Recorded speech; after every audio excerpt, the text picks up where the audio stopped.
আসসালামু আলাইকুম ভিউয়ার্স, কেমন আছেন সবাই? আশা করছি আল্লাহর রহমতে সবাই ভালো আছেন, সুস্থ আছেন। আমি আলহামদুলিল্লাহ ভালো আছি। আজকে আমি আপনাদের সাথে এমন একটা সবজির রেসিপি শেয়ার করব, যে সবজিটা রান্না করলে আমার বাসায় আর অন্য কোনো তরকারির প্রয়োজন হয় না, খেতে এত ভালো লাগে আমাদের, আর তৃপ্তি করে খাওয়া যায় এই সবজি দিয়ে ভাত। তো প্রথমে আমি ডাউল ভিজিয়ে নিলাম, তারপরে এখানে নিয়ে নিচ্ছি আমি পেঁপে। আর পেঁপে খাওয়া কিন্তু স্বাস্থ্যের জন্য অনেক ভালো, যাদের কোষ্ঠকাঠিন্য এবং যাদের শরীরে রক্ত কম তাদেরকেও কিন্তু ডাক্তার পেঁপে খেতে বলে। আর পেঁপে খেলে গ্যাস কমে, আরও বিভিন্ন সমস্যার সমাধান করে এই সবজিটা, যে সবজিটা বরাবরই আমার অনেক পছন্দ। তো আজকে সবজি রান্না করব মসুরের ডাউল দিয়ে, সাথে দেব আলু। তো সবজিগুলো কেটে নিচ্ছি। তো আমি অর্ধেকটা পেঁপে নিয়েছি আর সাথে 2টা আলুও দিয়ে দিচ্ছি। আর এইভাবে তরকারি রান্না করলে আলহামদুলিল্লাহ এত টেস্টি হয়, আমার বাচ্চারা সহ তৃপ্তি করে খায়। তো সবজিগুলো ধুয়ে আমি প্রেসার কুকারের ভিতরে দিয়ে দিচ্ছি। আর রান্না করতেও খুব একটা বেশি সময় লাগে না, কারণ এখানে আমি প্রেসার কুকারে দিয়ে সেদ্ধ করে নেব সবজিগুলো। তো আলু আর পেঁপে দিয়ে তার ভিতরে দিয়ে দিলাম মসুরের ডাউল, তার ভিতরে দিয়ে দিলাম একটু বাটা মশলা। এবার দিয়ে দিচ্ছি পরিমাণ মতো কাঁচা মরিচ,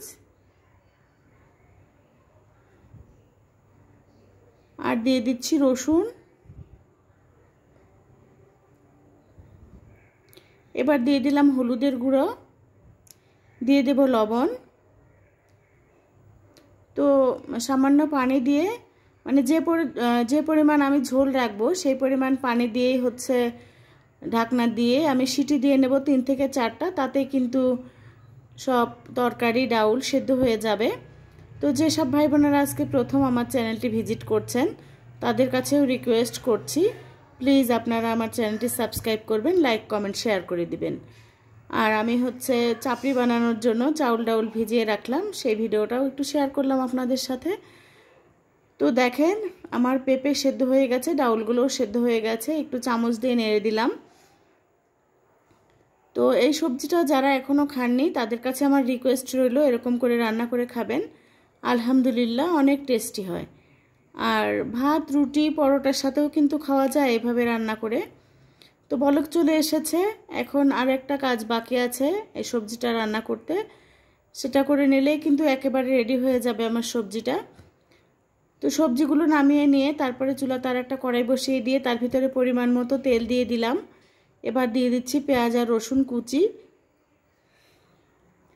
পেঁয়াজ রসুন কুচি দিয়ে ভালোভাবে ভেজে নিয়ে পাঁচফোড়ন দিতে হবে। পাঁচফোড়ন দিলে কিন্তু গন্ধটাও অনেক ভালো হয়, খেতে অনেক ভালো লাগে।